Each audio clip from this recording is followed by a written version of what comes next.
Hey Boris, how are you?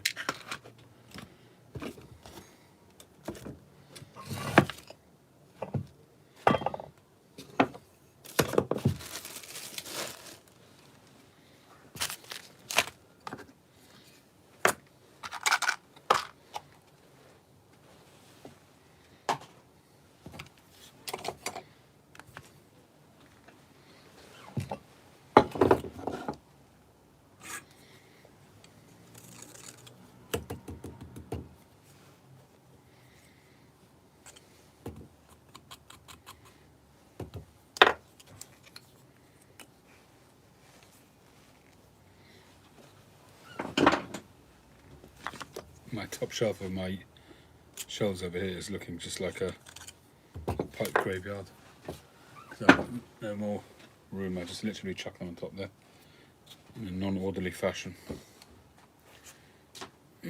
One of these days I'll get around to sorting some kind of storage out.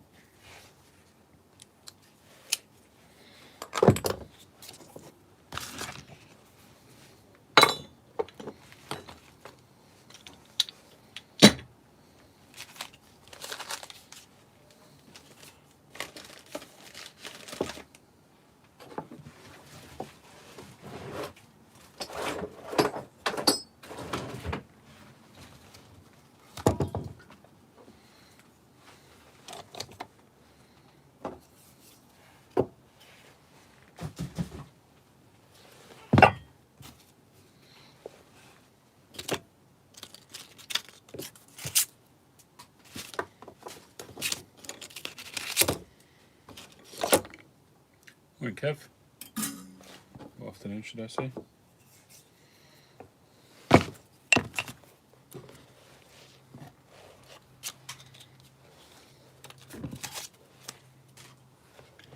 Just trying to clear the boards a little bit.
Hey Tim. Hey Essie.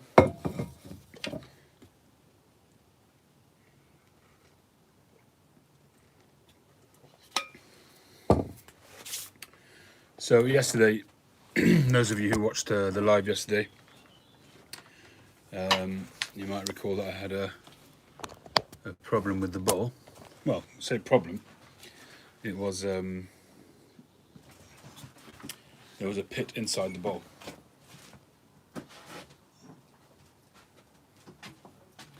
So although the bowl has quite thick walls, I couldn't set it as a first, but it was a nice. I'd already shaped it, and it looked like it would be a nice pipe. So I carried on making the pipe, but I did not use the stem material because I didn't want to waste it. It was good, expensive ebonite material, which I'd made with a regular tenon. So I set that aside and re-drilled it for 9mm, and it turned out to be a gorgeous pipe. It'll be available as a second, but it's really an absolutely gorgeous bent billiard. So I've put an acrylic stem on it, and it's just got gorgeous. It's one of those Ebershorn blocks, which has got stunning grain.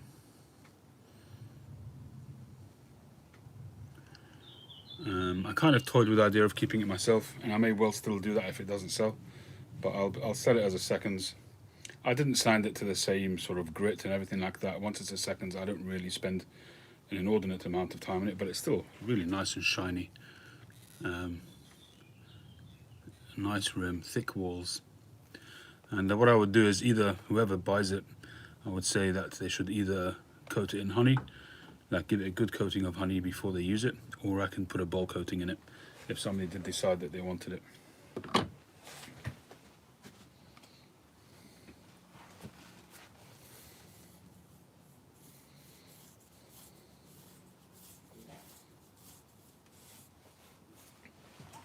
Yeah, I mean, it was time to start doing non-filtered pipes, although nobody's bought the little stubby one that I made. Absolutely gorgeous pipe that still hasn't sold. But I'm kind of testing the water. Started a new block today, and look at it. This is what happens with briar. I've cut it in half, but that is briar for you. And then I wanted to see how bad it was inside. And look at that. So it's 2-3 days in a row now that I've had issues with briar, but that's the way it goes.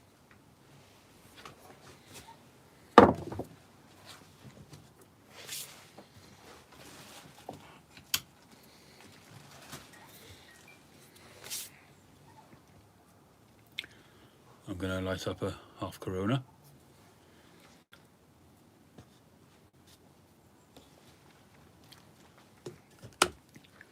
In case anybody didn't hear me the last time I spoke about the cigars, if you're in the market to buy a cigar, 2020, to my opinion, was a great Cuban year. The Cuban tobaccos that I've had from 2020 have all been excellent, even young. And the half Corona, the H. Upmann half Corona, really hits the sweet spot for me flavor-wise, and it doesn't, it's a short smoke.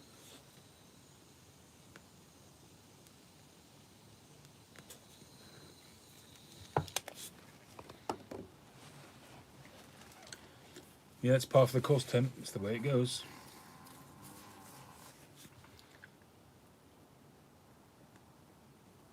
Anyway, so I've started preparing this block. We'll see what the grain looks like in a sec.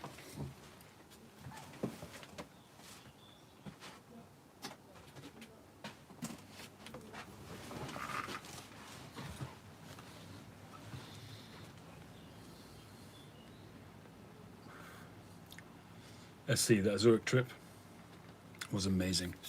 I was only there for 2 days, but it was phenomenal. I'd love to go back again. I mean, that's literally a tobacco haven. I mean, I haven't been to any of the other cities in Switzerland, so I don't know if it's just a Zurich thing or if it's everywhere in Switzerland, but it's certainly more prevalent in Europe than here in the UK, that I can say. Most countries, although last night we were talking about it on a Zoom, and somebody said, might have been Tim actually, you, said that Denmark is now considered a tobacco-free country. I don't know if that's something to be proud of or not, but I mean, look, we can all be honest with ourselves, and nobody's claiming that it's a healthy thing, tobacco, but it's something which has been used for generations, for millennia, really, for let's say recreational purposes. It's just when people take it too far, and it becomes like, if you look at the cigarette industry, where the cigarettes are impregnated with God knows what. But smoking of essence, leaves, herbs has been going on for thousands of years. For a country to say that they have made something a tobacco-free country, they have made their country a tobacco-free country, to me seems like a stifling of freedom.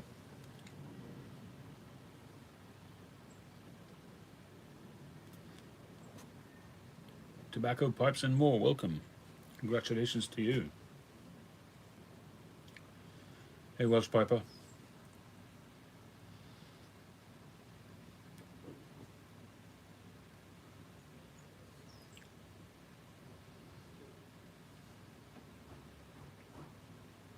Hey, Mr. Beach.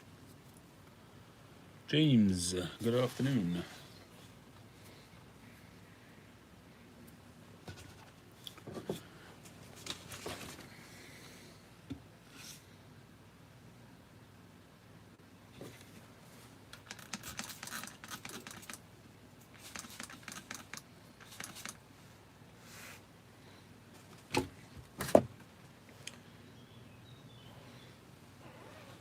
So this pipe is, this block rather, is the grain on it is not spectacular.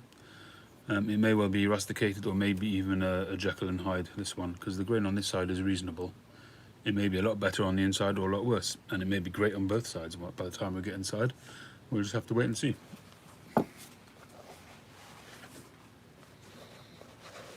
You ordered 2 of the number 4 Cubans. Good for you, James. At the moment, it's just gone 3 p.m. Mr. Beach.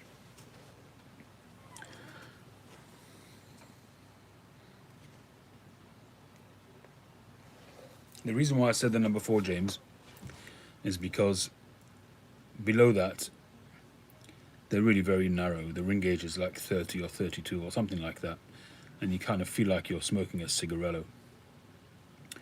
And the number 4 is really, which is the Morava Vitola, which is like Corona size. It's like the most common size, although nowadays 48, 50 is probably more. I don't know if it's more common, but it's certainly becoming more common. But the 42 is the classic cigar size, the 42 ring gauge, the Morava. So it's usually about 5, 5.5, 5.25. It varies anywhere between 4.5 and 5.5 inches in length, with a 42 ring gauge. So the Monte Cristo number 4, Cohiba Sigilo 4, I think the Monte Cristo number 5 is also 42 ring gauge, but maybe a half an inch or a quarter inch difference in length.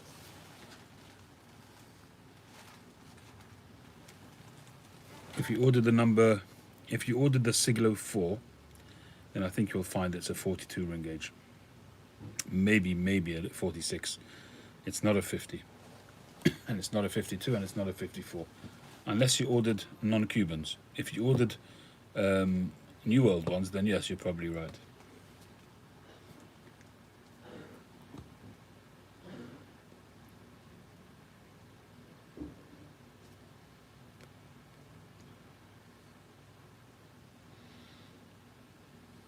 Where are they from, James?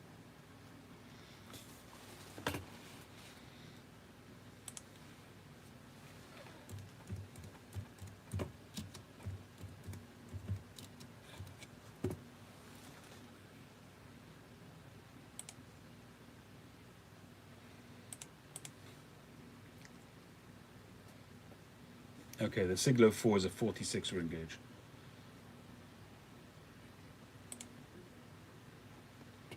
Well, if they're Cubans and it's a Siglo 4, then it's 46 ring gauge, which is actually a very nice size. It's even better than the 42, which is what I thought it was. So it's not the Morava. It's bigger than the Morava, so that's good. You got a really nice sized cigar then.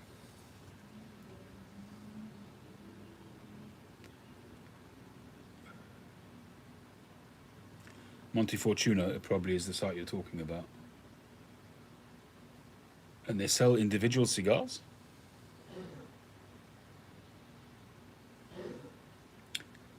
Hello, Dusty Piper.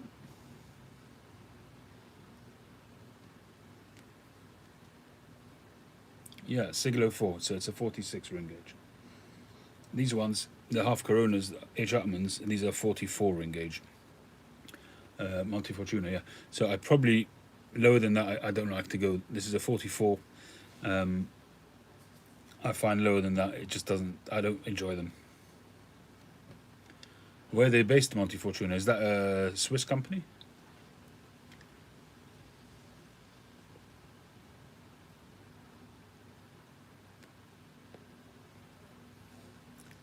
.44 is about the lowest. I mean, I'll smoke one lower. You know, if I get my hands on a Siglo 2, I'll smoke it, but it's not my preferred ring gauge. My preferred ring gauge is 48 to 52, anywhere in between. And that's perfect for me.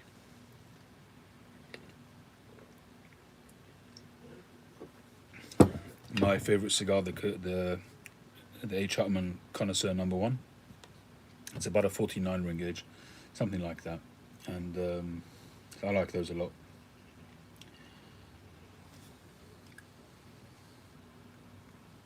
The problem, as always, is when you buy boxes, you've got to be prepared to lose about 20% of them to tightness. You could smoke them, but they're just not a great experience.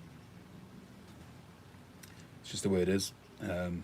By comparison with New World cigars, which are always fantastic, they're very consistent when it comes to the construction.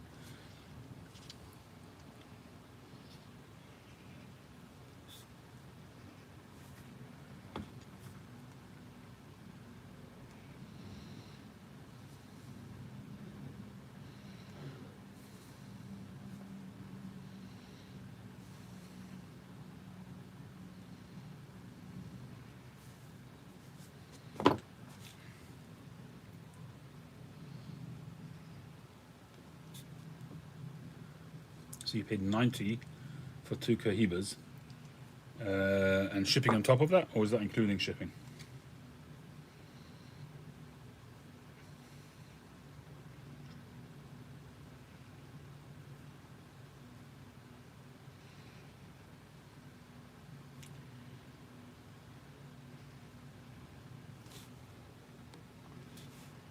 $45, £32. That's a lot of money.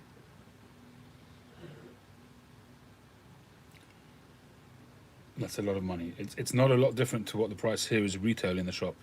If you're paying that online, I suppose maybe because it's America and you can't officially get them. 36 plus shipping. Okay, it's a lot of money, but I guess it's what we would pay retail, maybe a pound or two more, but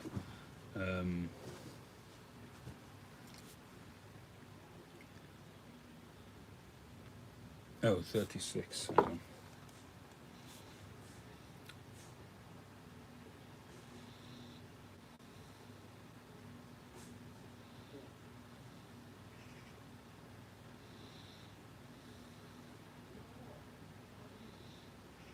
$25.82. Yeah, that's not bad actually. $25.82. That's not bad.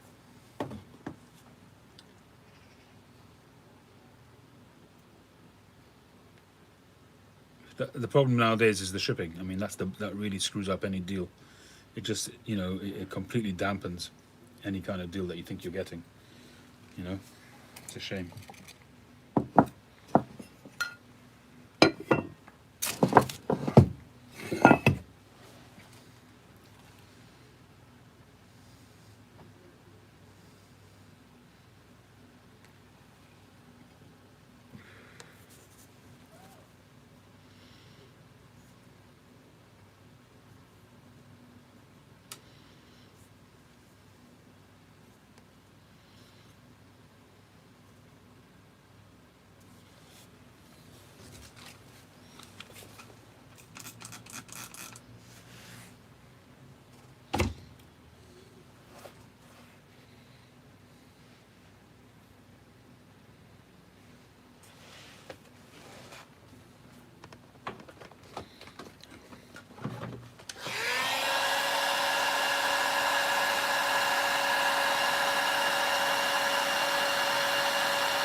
Okay, so we're going for a bent billiard again.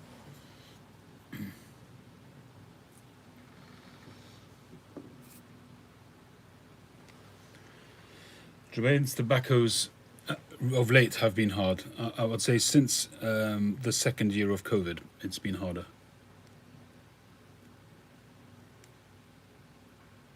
I don't know if they've had any slowdown in their production, but there used to be, going back a couple of years, there was always a pretty steady supply of Jermaines. Maybe not every single blend all of the time, but there was always some Jermaines in stock, and if it wasn't in stock, a week or two later it would be there. And obviously the most popular ones were maybe in less supply, but you could get them reasonably often.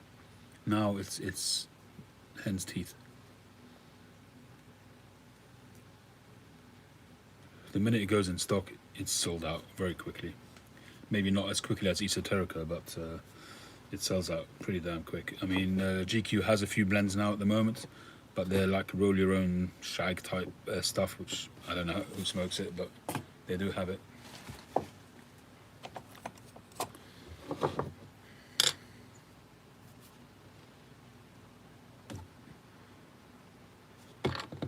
Where's that stem I was working on? Matter.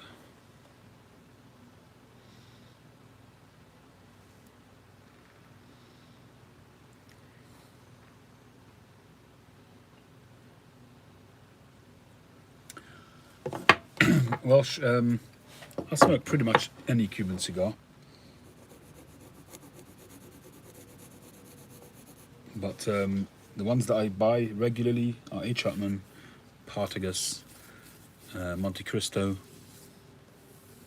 and the regional editions when I can get them. So the regionals this past year has been San Luis Rey. The Tesoros was a fantastic cigar. And of course, Ramon Allones. Ramon Allones is also one of the favourites out there.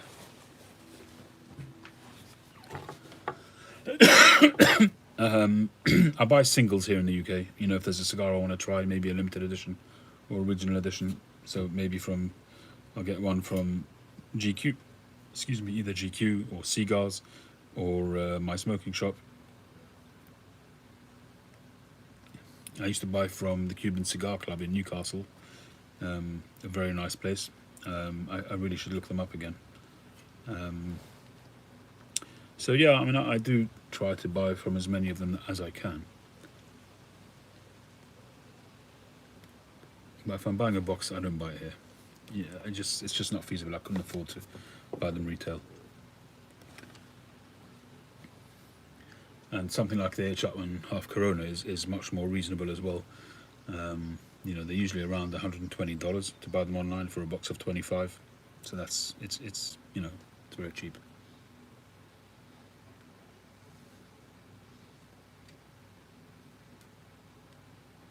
Well, Dusty, it's like that with everything.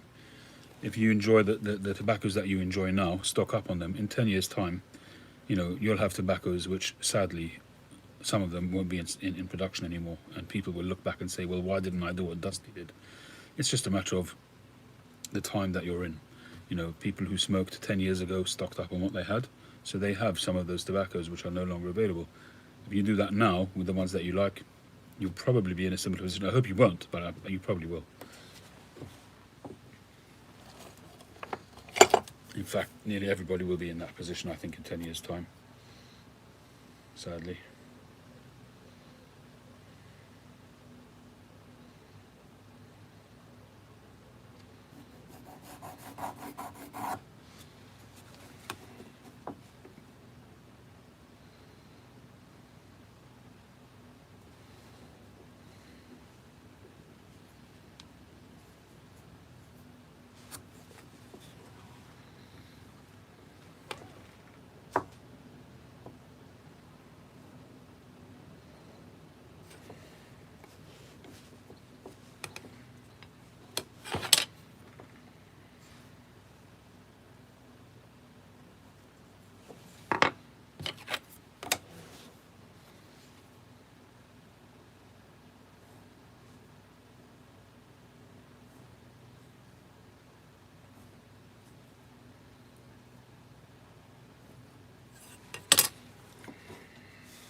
Hey gentlemen, how you doing?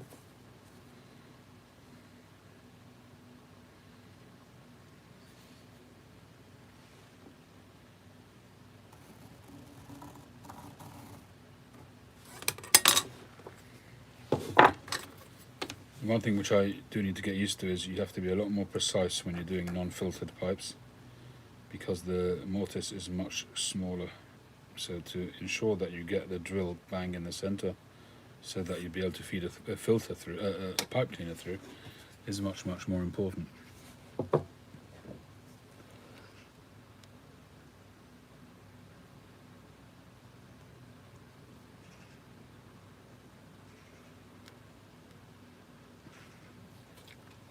Yeah, I mentioned that yesterday on a Zoom session last night, James, after you sent me that message. The thing is with aromatics, if you they don't really age very well. It depends on if they're heavy aromatics. So the base tobacco is really not doesn't really feature in the flavour. It's not like say Erinmore or Orderly Golden Sliced, which technically are aromatics, but it's the Virginias which come through. Those ones will age fine, but ones which are like Cult Blood Red Moon, something like that, where you're really not tasting much of the tobacco, it's all about that chocolate cherry flavour. Over time, that will break down. Those flavours will, they won't go off necessarily, but they won't be right. Not for a few years, but you know, you don't really want to be storing them for 20, 30 years, that's for sure.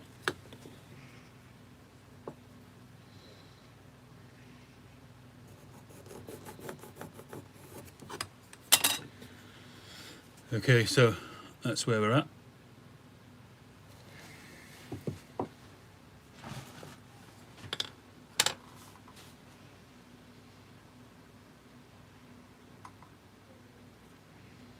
You cut the stomach with a sanding disc a little while ago as if to make the curve. Well, if you don't have a lathe, the thing to do is to use a bandsaw to do the outline. I'm going to do that in a second. So that way, at least you start you off on in a two-dimensional shape, and then the third dimension you can do on the sanding disc. A bandsaw is a relatively straightforward thing to get used to.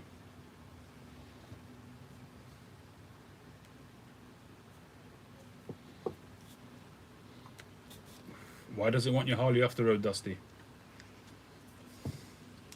Is it because you're a Hell's Angel? And you're riding around with a double action shotgun on your back? Or is it just the fumes on the bike?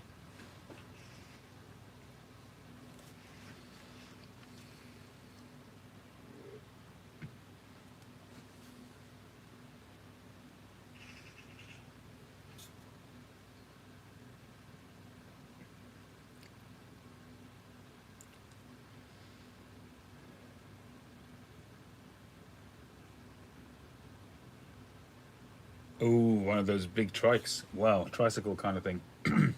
Shotgun holster for sure.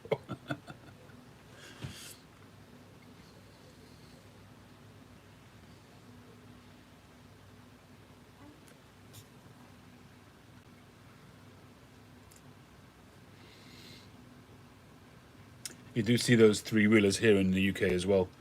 You see these sort of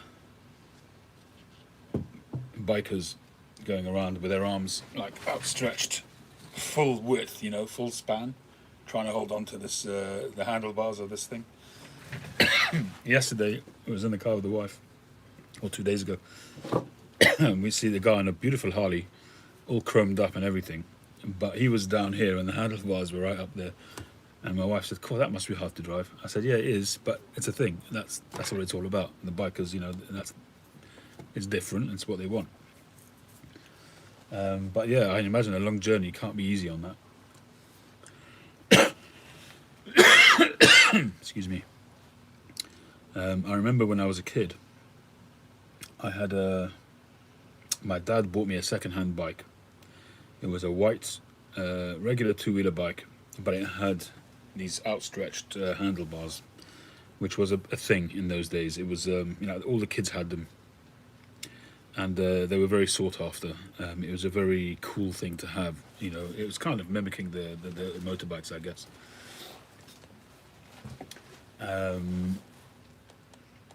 So I rode this bike and I actually parked it outside my house. In those days, yeah, bikes were getting nicked, but it was relatively safe, and I think I'd even locked it up to the front garden fence of my parents' house. But it got nicked. I was devastated. That was, to me, that bike was just utopia, and I was devastated. I remember I was really cut up about it. Anyway, cut a long story short, I went to my uncle's house, which was about a 5-minute walk away from where I lived at the time. And my uncle, I'd gone to study in my uncle's house. He was teaching me something for my bar mitzvah. And we see this kid riding the bike. And I said to my uncle, that's my bike, it was stolen. So he gets the bike back. But my uncle is an extremely orthodox man. He's an orthodox Jewish guy. And it was the Sabbath, and he wouldn't have it in the house because he didn't want this kid. We couldn't touch it because it was the Sabbath, and he didn't want this kid walking in his house. He didn't want this kid seeing the inside of his house because he's obviously he'd stolen the bike. He was a thief, so he just told him to put it in the front garden. Obviously, it got nicked again, and that was the end of that bike. I was devastated. Childhood memories, eh?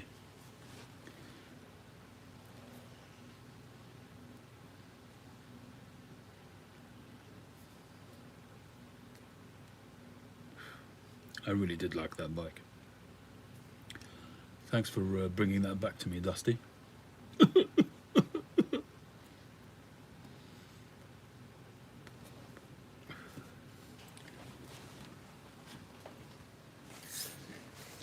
Oh, I'll have to drown out my sorrows. A bit of grey goose. Pear flavour. Smells delicious. Yeah, have a whiff. This is what I use for cleaning out pipes. My pipes have chauffeur-driven asses.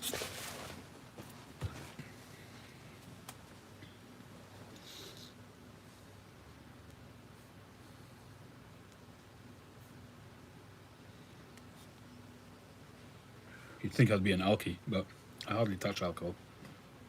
Very, very seldom.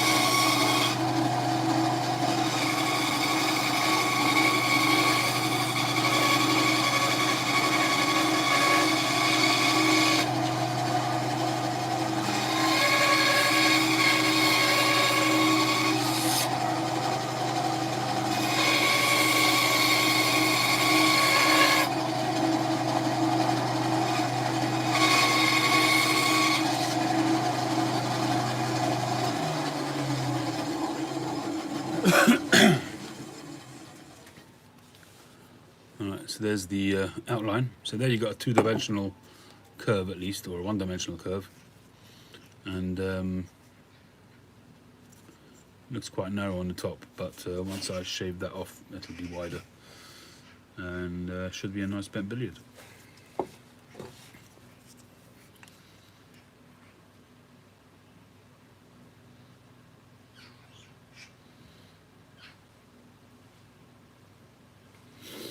Maybe put a little band on it. I have to think about what band I want to put on there.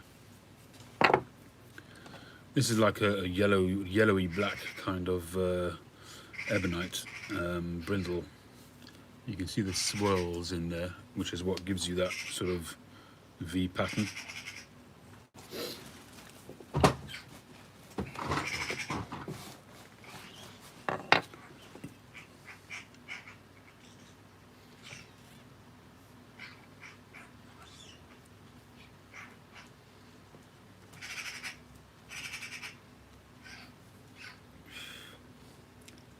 Move over to the lathe in a minute.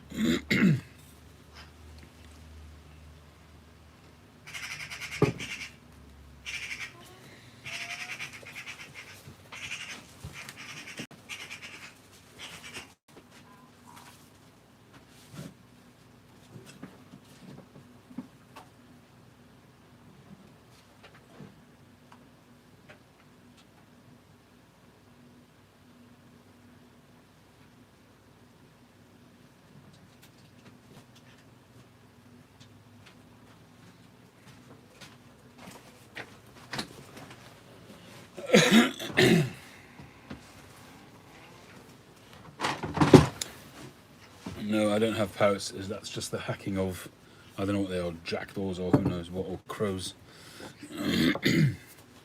But you do hear the whistling of, or squeaking of parakeets. There's a huge flock in the park around the corner.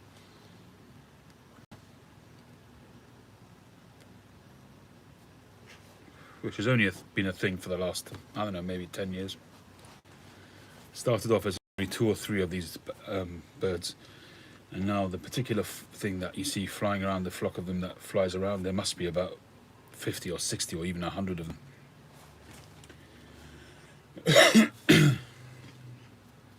It's quite nice. We have this little park around the corner. There's a pond there. Every year you see the various different breeds of duck having their eggs and their nests in the middle of the water. It's quite nice. There's a couple of herons that live there. There's foxes, obviously. Foxes everywhere.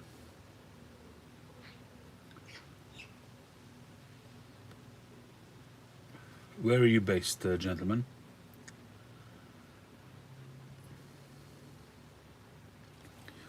I mean, you can buy Mimo briar from Mimo direct, but I always recommend rawcrafted.com and Vermont Freehand. But it is Mimo briar. It doesn't matter where you buy it from. Mimo is Mimo.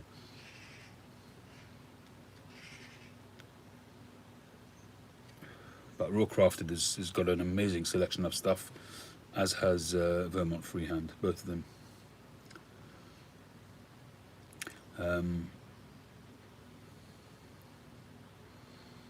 Raw Crafted's got a lot of tooling. Vermont Freehand also has, but I think Raw Crafted has more tooling on his site. Yeah, it happens that way. I buy whenever I can, whenever I see it available. I'm running quite low myself at the moment.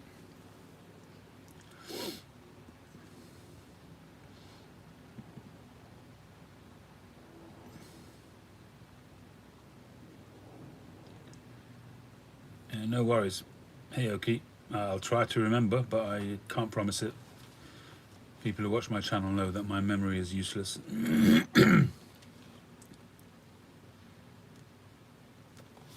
My memory from things knowledge which I acquire, names, things like that, and this period of my life I can't remember. I can remember phone numbers from when I was 10 years old, but not recent numbers. Anyway, that's the pipe that we had to save a couple of days ago. That's what I've been doing for the past 2 days, is saving pipes. So that came out really nice. But it is internally in there, it's a little bit iffy, but it'll smoke perfectly well. But I'm probably going to keep that one. But I did, what's his name, Gary did say that he wanted it, and I kind of said no, but then I kind of regretted it. I felt bad, so I dropped him a message to say that if he still wants it, he should get in touch. So if he comes on here, we'll see if we can sort something out. And this one is yesterday's, which really turned out absolutely gorgeous. Beautiful grain on this.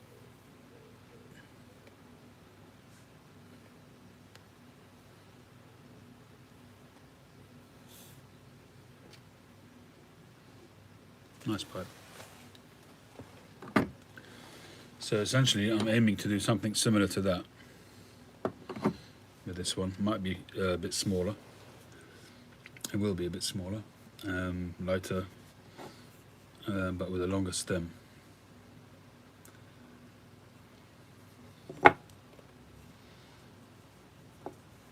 Hey B-Dog, Steve, and a regular tenon.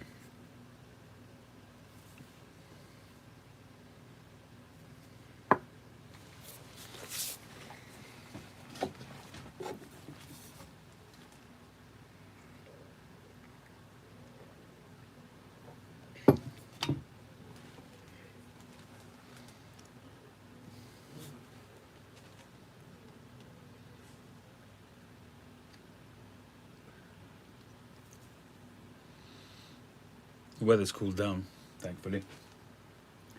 Tell you, we complain when it's cold, we complain when it's hot. But to be honest, I don't mind a bit of cold, as long as it's not wet.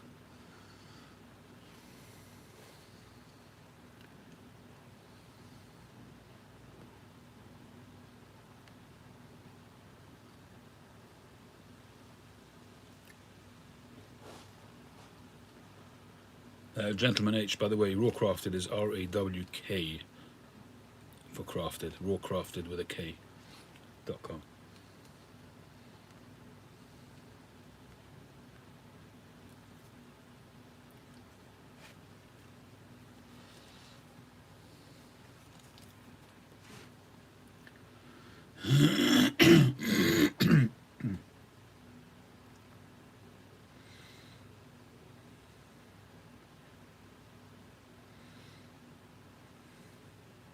Yeah, it's one word though, rawcrafted.com.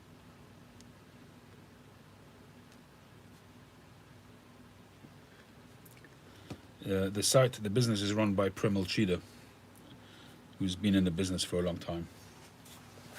I think he's the owner or partner or worked at, what's his name, Haven, what's it called? Something Haven. Famous tobacco they've got, which was also originally a Sobrani tobacco.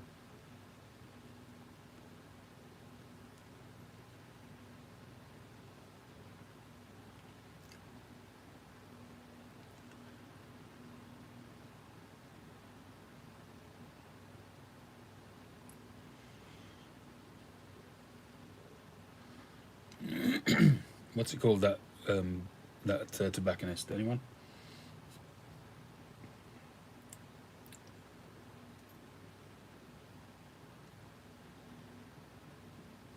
All right, SC, have a good one.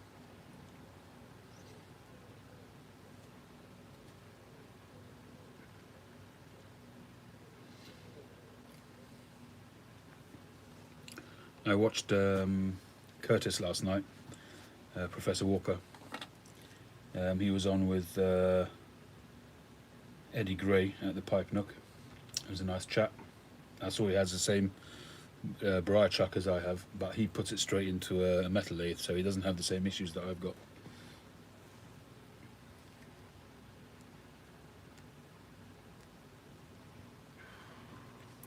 But I like the fact that he called me brave.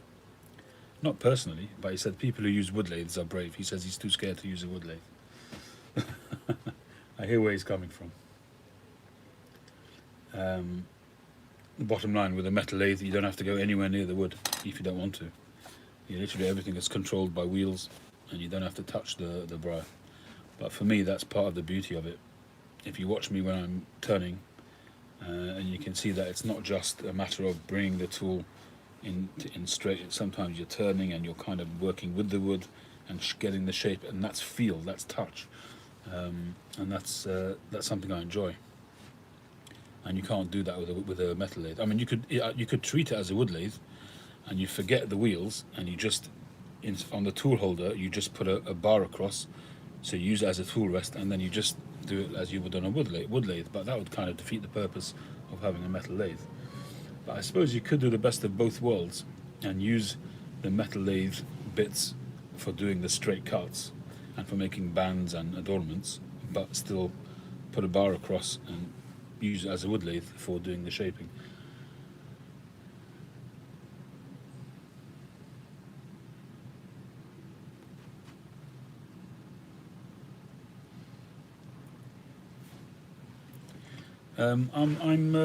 I give full credit to Curtis because he knows where he's at, and he's he's not pretending to be anything other than what he is and where he's up to in his pipe making. And I'm the same. I'm pretty early on in my pipe making, in the grand scheme of things. We just probably cover a different market. But like he said, I mean, I didn't realize he's done that many pipes. He says he's done around 200 pipes already, which is amazing.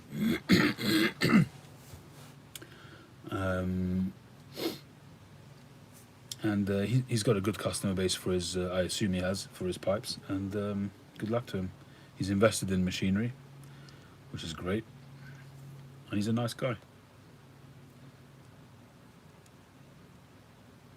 As much as one, you know, somebody on YouTube kind of thing.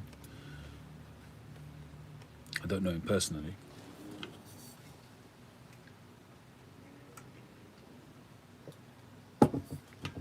But Eddie mentioned David Jones pipes. It was like tree trunks. And there's two pipe makers which I know that stand out. They make pipes like that. There's David Jones. I've had one of his pipes, and I kind of regret selling that pipe. If I'd still have it now, I'd convert it to 9mm.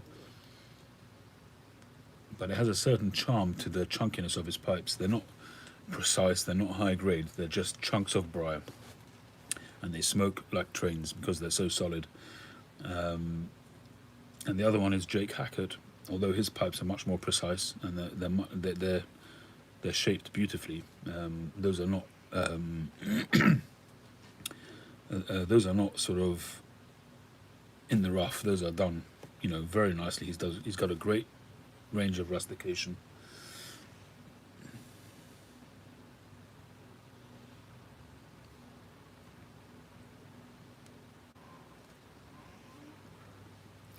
He was talking about David Jones. I mean, I've definitely had a David Jones pipe.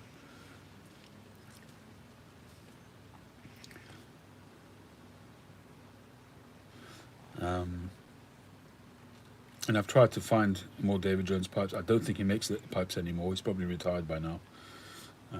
It wouldn't surprise me if he's in his 80s or 70s by now.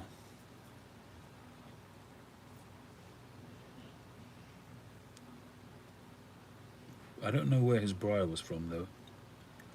If he used Algerian or something else.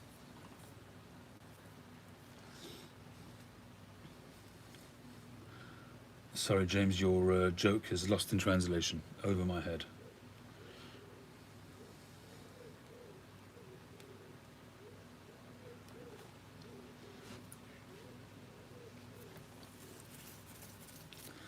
I used to be big into Jake Hackett pipes. I've had a lot of his pipes. A lot. I don't own a single one anymore.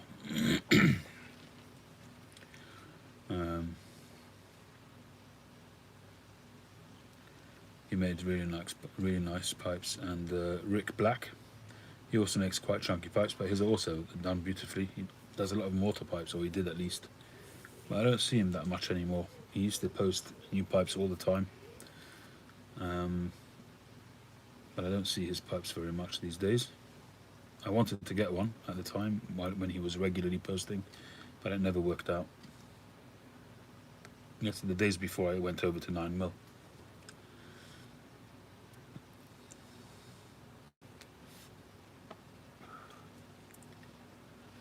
I mean, those kind of pipe makers, I got introduced to them via Jason Dagner by watching his YouTube channel going back a few years now.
Walking the dog, Charlie. By the way, Charlie, have you seen Preeti's Honor? Because that's where I get the Charlie from.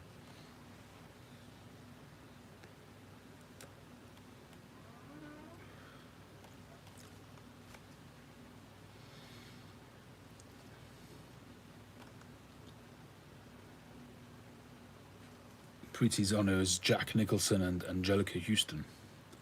That's going back a bit. Oh, you have seen it. Yes, it is a great movie. I'd have to dig it up again from somewhere. God knows where. Being a photographer, I've got a whole box full of hard drives of work. I go through hard drives, about one a year. My current one is 4 terabytes. Obviously that one's lasted me for a couple of years now because there's been no work.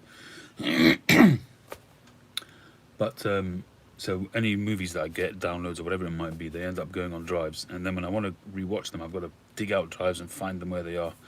I don't catalogue the drives. I'm not OCD like that, or organised, I should say, not OCD. But every so often I'll be going through a drive looking for something, and I'll come across a whole folder full of movies, and I remember those.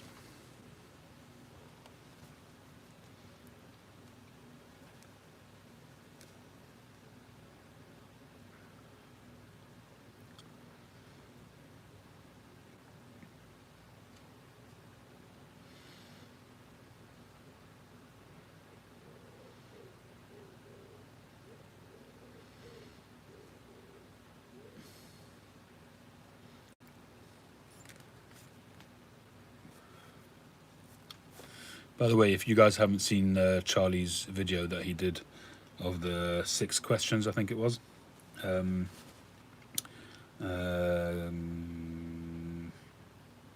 Daniel's video, hilarious. Go check it out. Have I done anything for someone famous? Well, these days I just do family photography, weddings, engagements, parties, that kind of thing. I used to do quite a bit of press photography, and the most famous people that I've done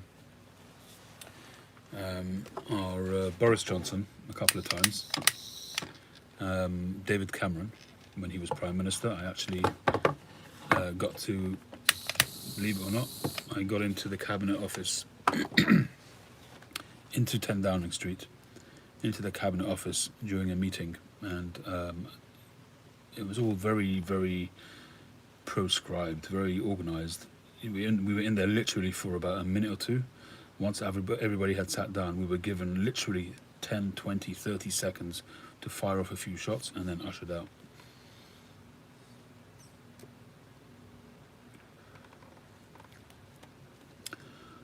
So yeah, I've done them. I also did Ian Duncan Smith, who was the leader of the Conservative Party a while back.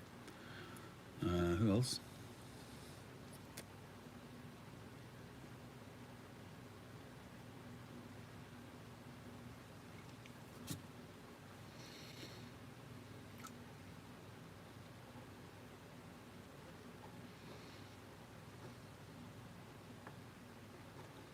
I don't recall who else.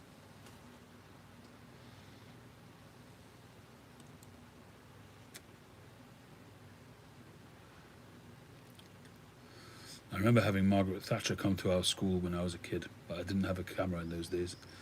But I do have photos of it. She came when she had recently become Prime Minister. And she was the MP for Finchley East or whatever it was. And our school was in that borough. And in that, what do you call them, the areas? Constituency. So she came to visit our school, which was very cool. I still remember that visit.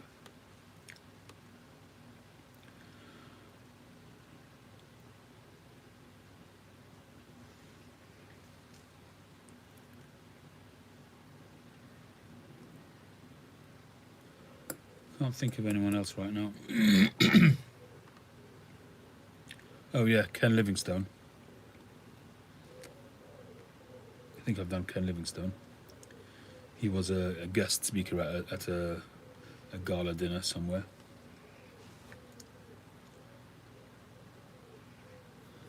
Do I have a photo that I'm most proud of?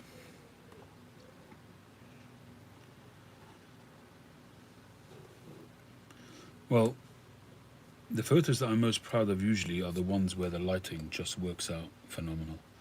And sometimes they're, they're not set out to be, they're not contrived or preconceived photos. You just make the best of what you have. I remember I was doing showed shots of a bride before the wedding ceremony, and it was in a synagogue, and really wasn't any nice outdoor area to take photos, and we were on a bit of a time sort of restraint, so I had to literally think on my feet.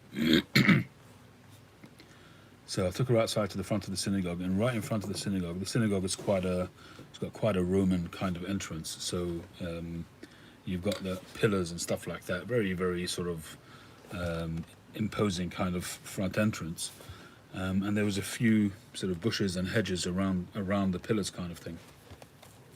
And the sun was shining at one side. So I got her to stand next to or in front of partly one of those bushes. And the truth of the matter is, when you're doing photography, especially portrait photography, you're throwing the background out of focus anyway. You know, you set your camera up, your f-stops and all that to make sure that the background is out of focus, assuming that's what you want. So people often think, well, when I'm going to their home to do photos, for instance, I'll say, have you got a garden? I say, yeah, but the garden's horrible. I said, it doesn't really matter if the garden's horrible. All I need is a bit of green, a green colour, you know, a hedge. It can be messy, it doesn't matter, I'll throw it out of focus. But anyway, so the sun was shining, and I positioned her in a way where the sun was shining behind her. So it created this beautiful halo around her hair, and it turned out to be a stunning photo. And it was out of nothing. There was literally nowhere to take photos, but it turned out beautiful. But also the complicated shots. I remember doing a shot at night of a bride, and when I do sort of outdoor photography, indoors I have some studio lights and stuff like that, but outdoor shots I have the light on the camera and have 3 separate lights, off-camera lights, which are all portable. They're radio triggered, and also again you position them in a way which creates a bit of side lighting or a bit of hair light that, you know, to highlights the top of the hair, and basically the way that lit, it just turned out beautiful. It was almost pitch black outside, but there was a drop of light in the sky, and it was quite a tumultuous, cloudy, like almost a stormy looking sky, so it was very impactful, and that picture came out absolutely stunning, because you see her in proper lighting, yet it's almost dark everywhere else, but there's just little pockets of light in the sky, and a gorgeous shot. That's probably one of my favourite pictures, that particular shot. I've shown it a few times on one of my live sessions.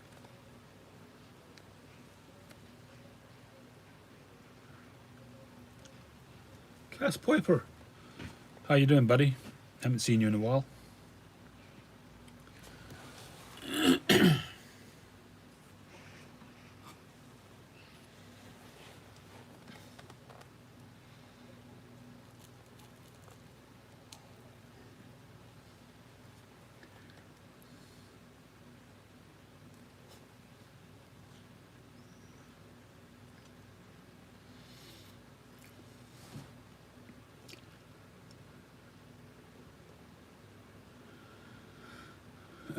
Both really Welsh Piper, they both are, because to me, whenever I'm at a job and some kid who's into photography is just sort of, you know, obsessing about it and really wanting to get into it, and they ask me about it, and I remember when I was a kid and I spoke to photographers, they'd shoo me away, go away kid, and I'm just the opposite. I'm any kid that comes up to me, I'll give them whatever time they want, as long as I have the time.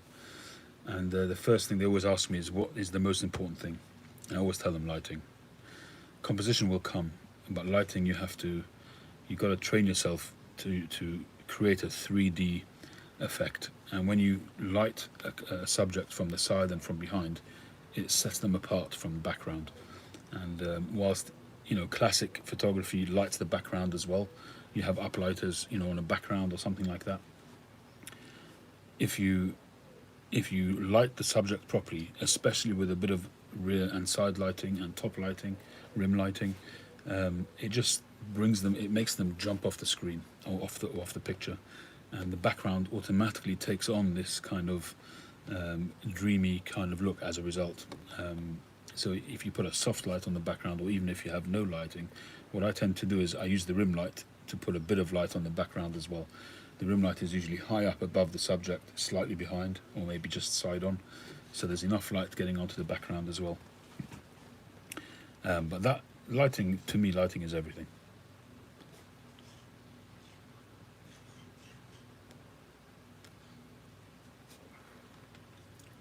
Actually, I might even have it on Dropbox. Let me see if I can get that. But actually, I've probably got it on here.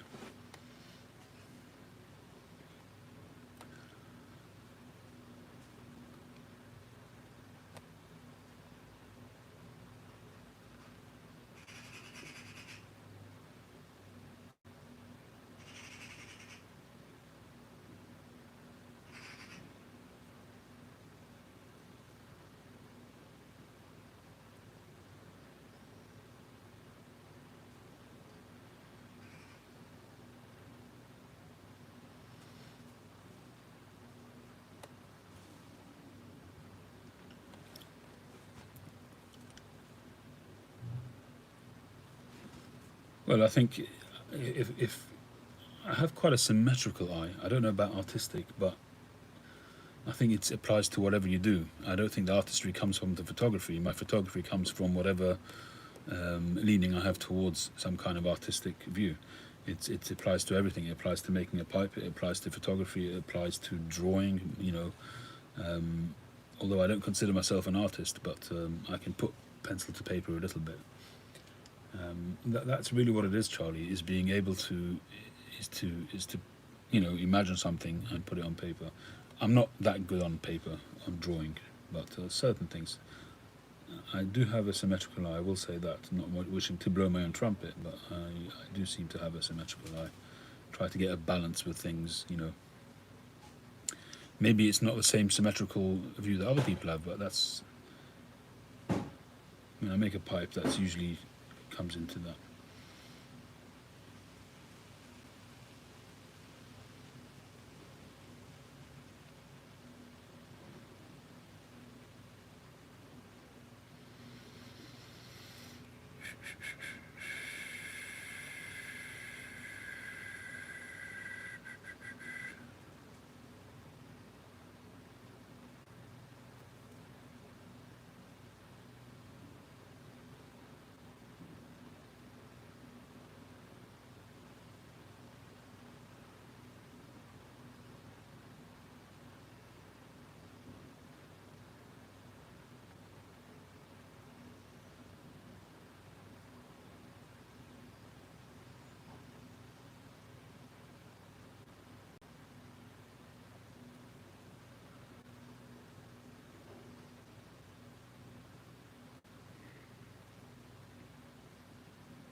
This is the wedding, but when I do a Dropbox folder, I send a link to the customer, and because I want them to be able to download the images, I give editing rights on the folder, and they'll sometimes take out pictures and delete them without asking, which is a bit naughty, but if they don't want them on there for some reason. It looks like they've taken it off this folder.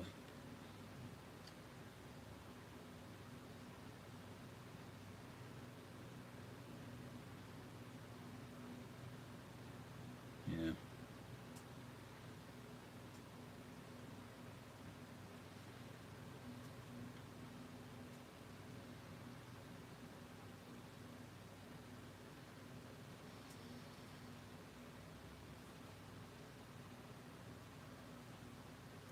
Charlie, that's very nice of you to say that. Appreciate that a lot. I often wonder if that is the case.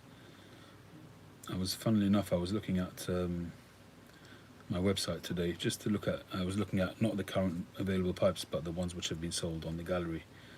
And it's such an eclectic bunch of pipes, and I was wondering to myself whether I really do have a style or not, a signature. But I think you don't see it yourself maybe as much as other people perhaps see it.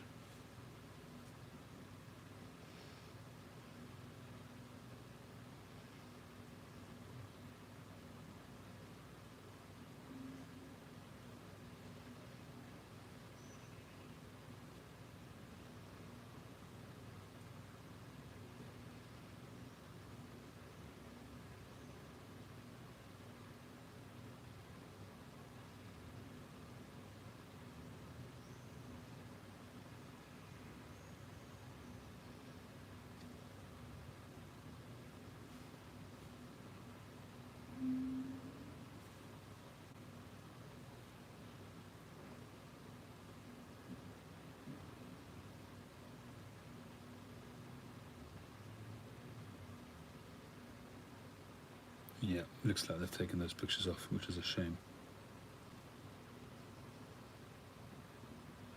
I mean, I've still got the pictures on my hard disk, but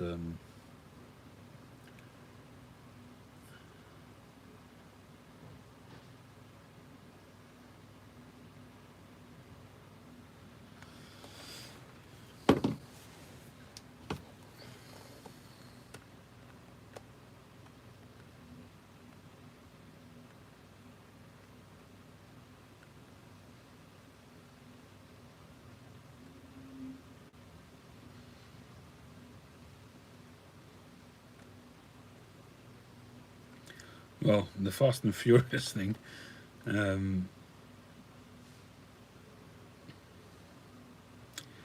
Is more about my own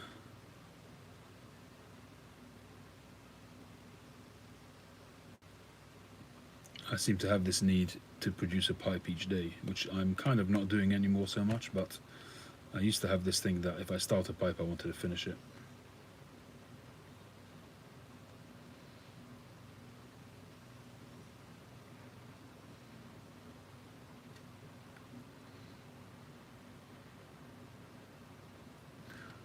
Oh, maybe I've got a picture of the one that I was talking about earlier, that one outdoors. That would be nice.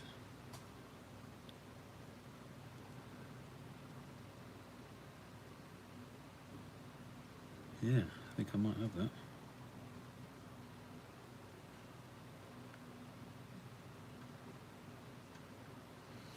Yeah. I don't know if you can see that. So you see that light? That's all from... you can see the bush in the background just about. But you see how that rim light there just completely separates it from the background. You've got highlights there on the side.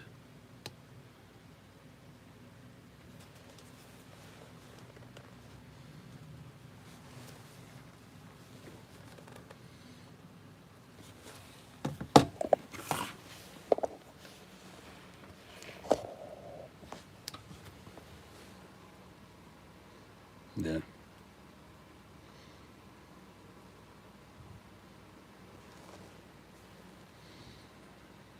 That's the same in colour pretty much.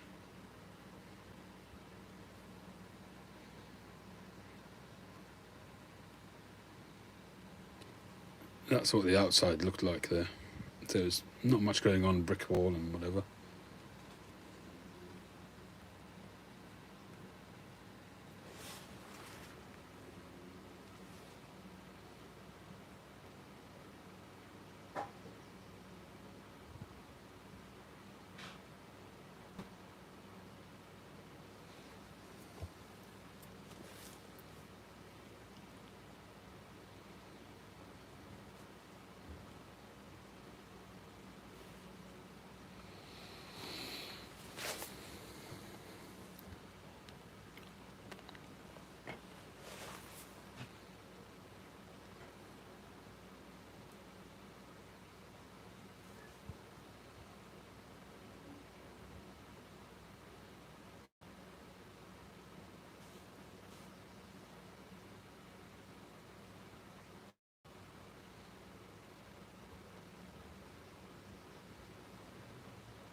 See, there's another example. This is outdoors, very busy sort of garden, but threw it out of focus.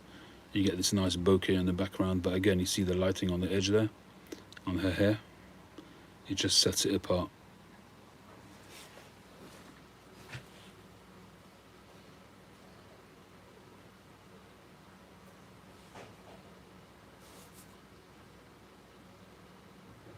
You do the same with flowers and stuff like that.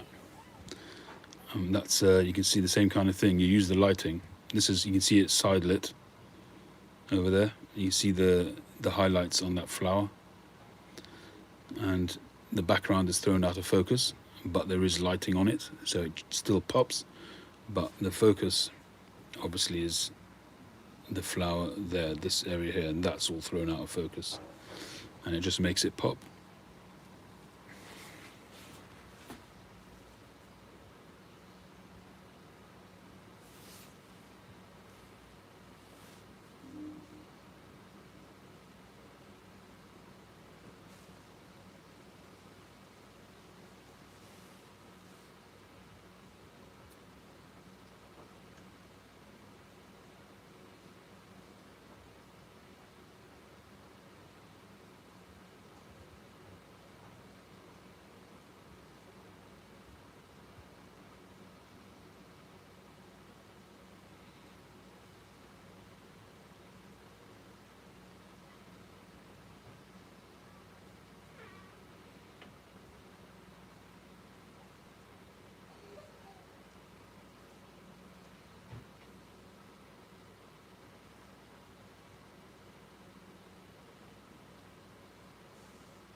This is a style which I don't really do anymore, but it's like leaving part of the picture coloured and throwing the rest out of focus in black and white.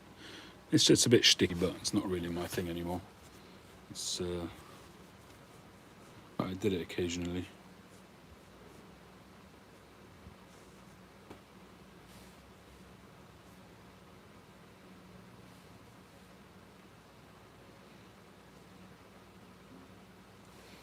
And this one was interesting. This one was in Newcastle, Gateshead actually, but there was absolutely nowhere to take photos.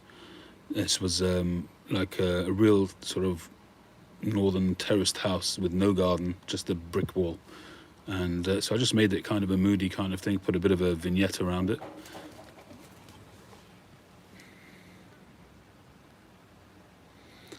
I mean, even that, you can see the rooftops and that, but it just still made it an interesting picture.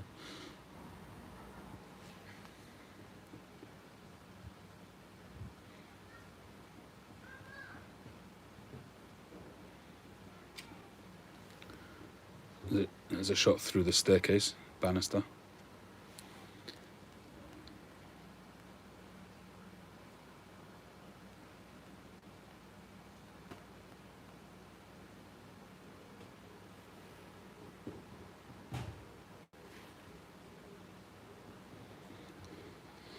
Anyway, Boris. Right, I think it's time I got some pipe work done. Let's get you over to the lathe.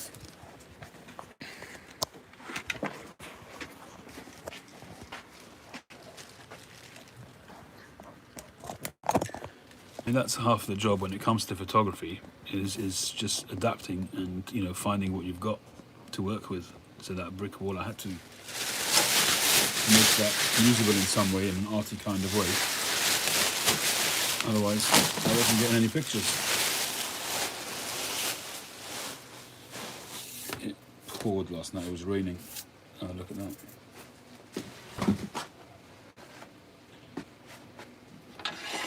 I must have had a hole in the plastic. Look at that staining there. I'm going to have to clean that.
All right, boys. Cool.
I don't find that temperature affects pipe tobacco as much as it does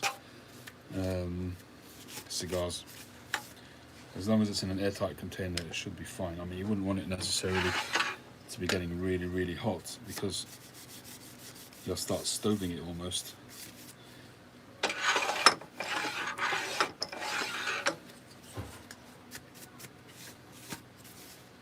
But it should be fine. I have tobacco which has been out here for years without any issue at all.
Yeah, I wouldn't keep it in anything other than mason jars outside.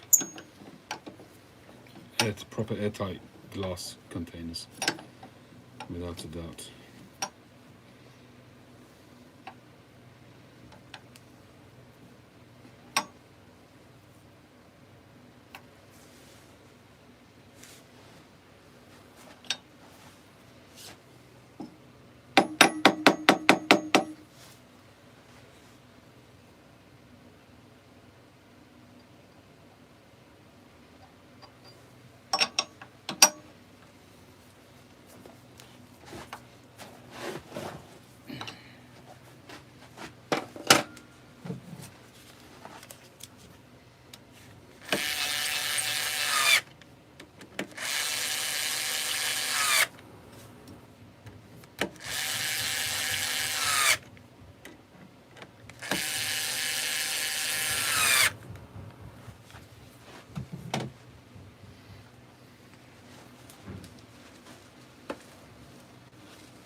Hey, Paul.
Just trying to decide whether or not to put a band on it.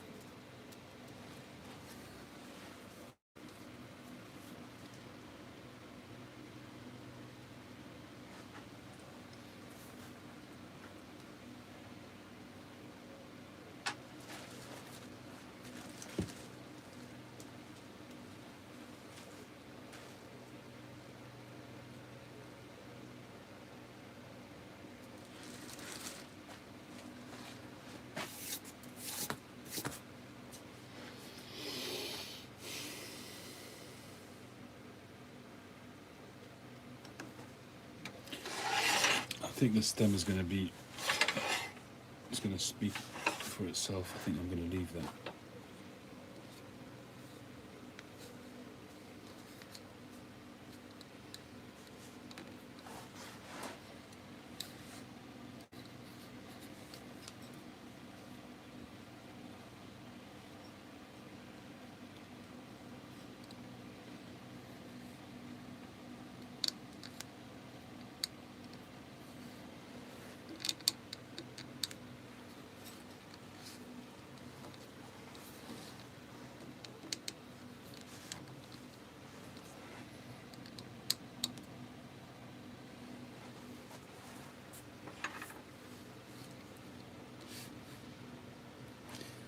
I'm using a tenon, which is a little bit, maybe a little bit. Just thinking if I should drill a more meaty one in there.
Gold or dark yellow band.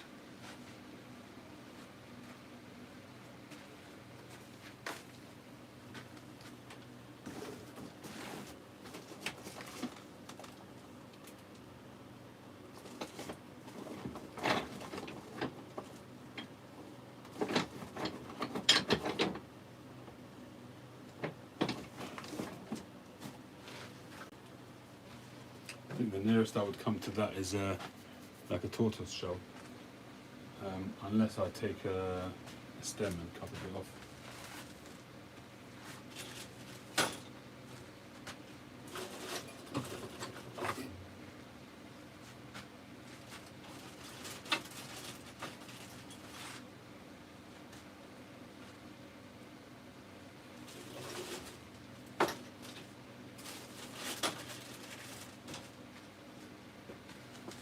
You know, take something like that and cut a bit off, but I don't think so.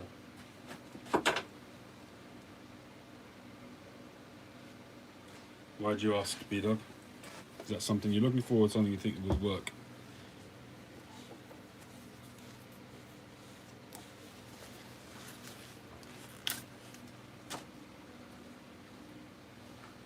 Oh, I see what you mean. Okay.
turn that down a bit.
Where's my adapter?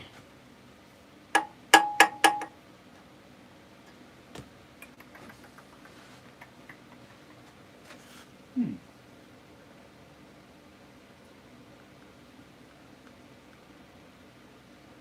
going mad.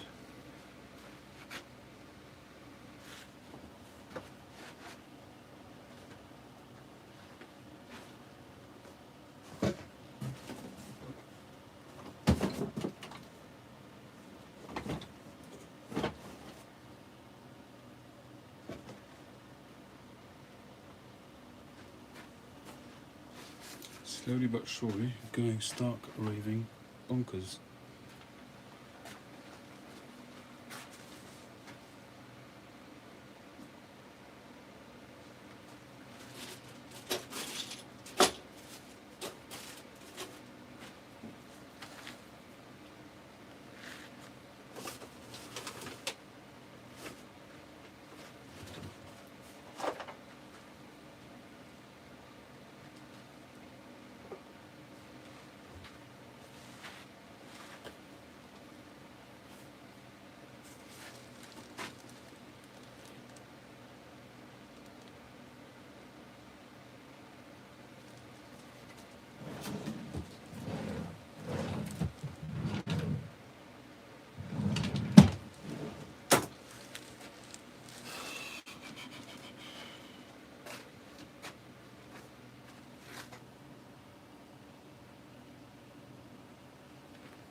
There it is.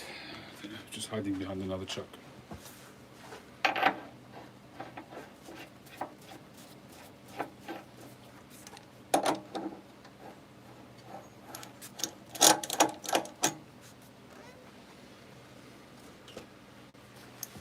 One of those days, I think.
One of the downsides of a wood lathe is that when you're fiddling around with turners and mortises, you know, you're relying on your own hands' sort of steadiness and skill more than with a metal lathe where everything is much more precise.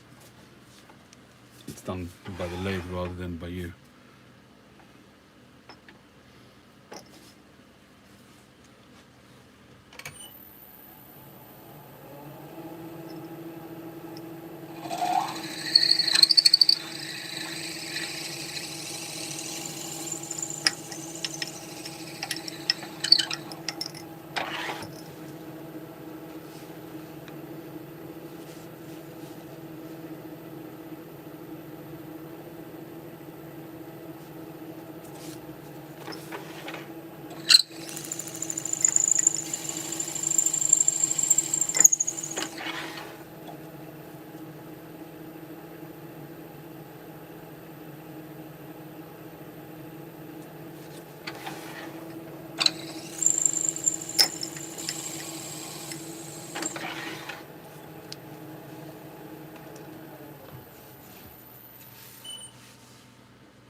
I have you.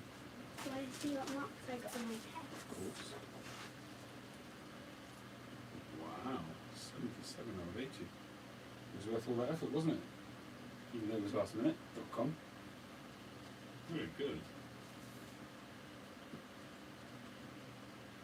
You're right, so you have to do it. It's easier this way, isn't it? Because you can see the answers. If you would have asked me any word, a number I can do it by heart. Any word off by heart, I wouldn't know a single one. Well, you would. Well, single one. No, literally I can't. Very good. Well done. Excellent work. So, the first one was 170, I got 4 marks.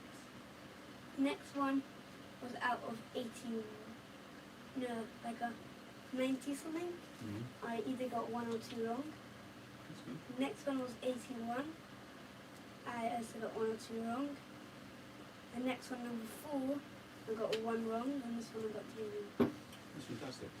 Very, very good. Not really, it's at least amount of cards so far. Well, it's still 77 out of 80, that's pretty good. We're talking about 96, 97%. That's amazing. Well Yeah, done. but when I did the one with 170, I got 4 marks. That was probably easier. Now you're getting further on in the year, probably the words are getting harder. These are the last ones as well. Very good. There you go. So it must be the highest level. Yeah. Well done. Alright. Who's here now? No, me, Fanny, Ellie, Mummy, and you. Okay. Well done. And which one did I get wrong? I got Shogoi. I put as bang. No.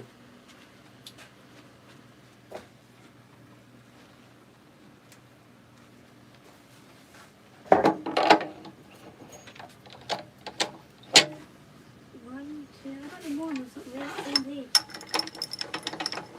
You did very well. And Well, as long as you aim to get a perfect result, if you don't get an absolutely perfect result, that's fine. As long as you try your best to get there, it's the most important thing. And also the ones I thought I'd get wrong, I got right. There you go. So that's a result.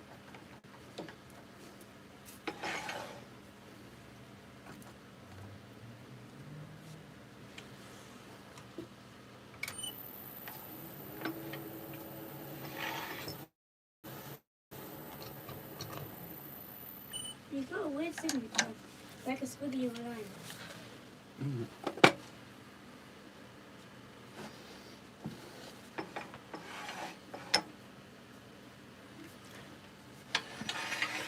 Well done. Thanks.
Hi, how are you?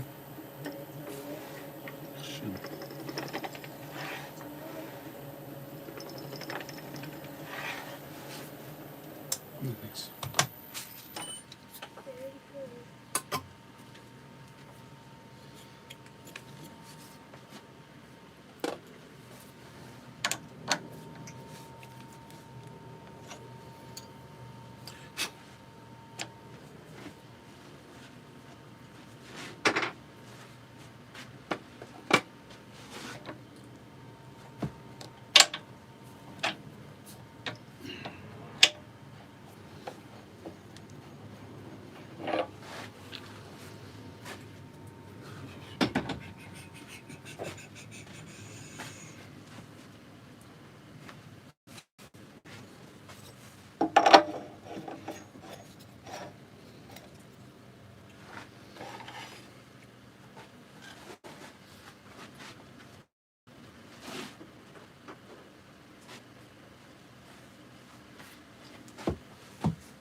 haven't had chisels fly out my hand, but I have had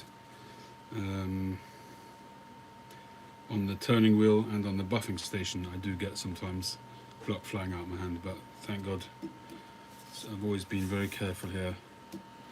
Right at the beginning, I learnt in the hard way. You know, when I'm getting a little bit near, when I'm holding stuff, I'll nick my fingers. But generally speaking, it's on the lathe. Thank God it's been okay. I set myself various sort of safety parameters. So, for instance, when I'm doing that, I always have my finger about a centimetre away from the edge, so that I know that when I hit that, my finger's nowhere near. And I do the same with tool rest. I always have the tool rest at a certain place, so that I know that I'm not going to hit the wood. So you've got to put in some safety measures to keep yourself safe, basically. You've got to do the best that you can. You have to be careful not to get complacent, because you can quite easily get complacent and you end up hurting yourself. Right.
The thumbs downers are my most devoted fan club. Wouldn't be the same without them.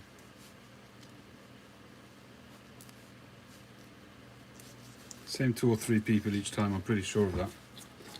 They don't realise that through their negativity, they're one of my most ardent supporters. So keep at it, guys. Whatever you think you're doing, it ain't working.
Oh yeah, spot on.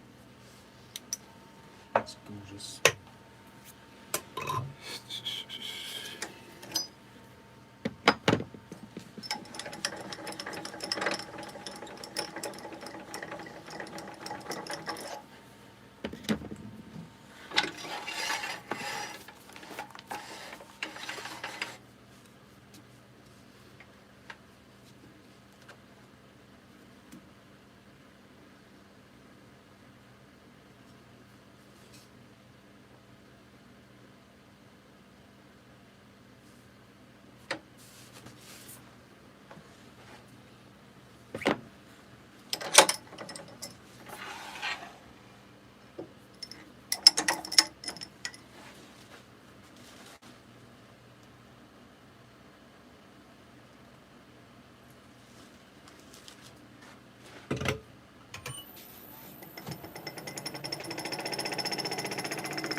No recourse whatsoever, Shimshon.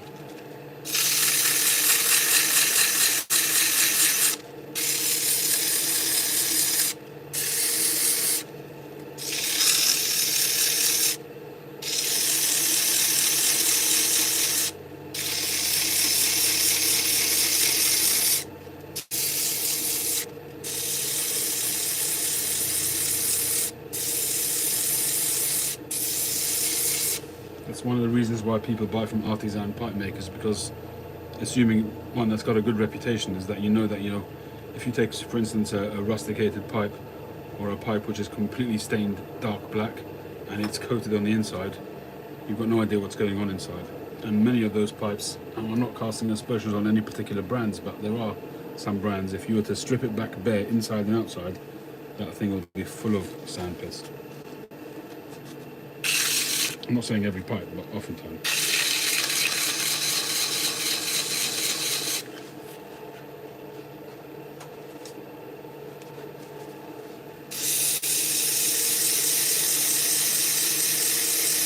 It's one of the reasons why I'm happy to share what I do, is because I'm very happy for people that watch to see what I do with the pipes, how I handle issues with the pipes, and if something's got a flaw in it which I can't get around, I'll either dump it, or I'll make it a seconds, or I'll make people aware that's the issue with the pipe, and I'll sell it at a price accordingly.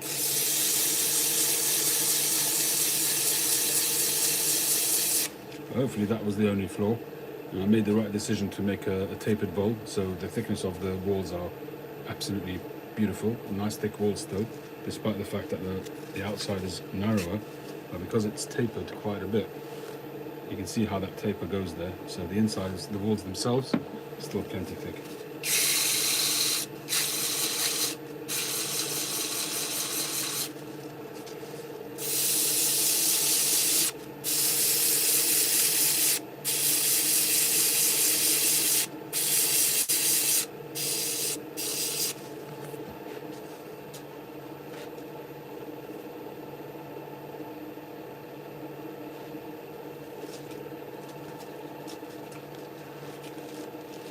Which bit, Shimshon? Sorry, I don't know what you missed there.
It's going to be a great pipe. Hopefully there's nothing else wrong with the briar. So should be nice and clenchable. That thing that we have to get past, that inclusion, will actually turn out to be a blessing. The pipe will be nice and lightweight, but still have thick walls. So I'm hoping that will be the case.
So that's a really nice size. Very happy with that.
Right, I've got to take a break. We shall continue this a bit later on. I'm not sure if I'm going to do it like in 10-15 minutes or later this evening. I've got to go to visit somebody a bit later, so I'm not sure when I'll be back on, but hopefully at some point later. But there we go. It's got the makings of a nice billiard with a longish stem. And I'm looking forward to seeing how this pans out. Thank you very much, everybody. Thank you, James. All the best.